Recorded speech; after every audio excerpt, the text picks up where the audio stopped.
One day we will all be standing in front of Jesus at heaven's gates, and a lot of people will be reminded that if you do not forgive others, he won't forgive you. That's a lot of sins uncovered without any blood to cover it.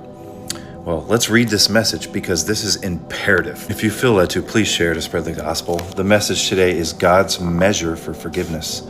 Perhaps you consider yourself a forgiving person, but you are now facing someone whom you cannot forgive. Whenever you struggle to forgive, you need to revisit what you were like when God first forgave you.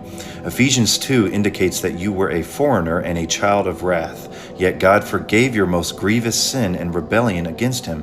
While you were still rejecting God, Christ died for you.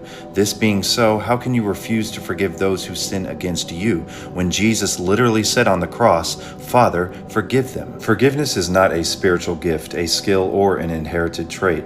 Forgiveness is a choice, and it's a command from God. Jesus looked down on those who had ruthlessly and mockingly nailed him to a cross, yet he cried out, "Father, forgive them, for they know not what they do." How then can we refuse to forgive those who have committed offenses against us? Forgiveness is the center of the gospel. Jesus said that the measure in which we are forgiving is the same standard God will use in forgiving us.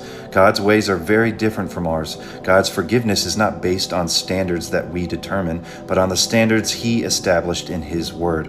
God allows for no exceptions when it comes to forgiveness. As we truly understand God's gracious forgiveness in our lives, we will naturally want to express this same forgiveness to others.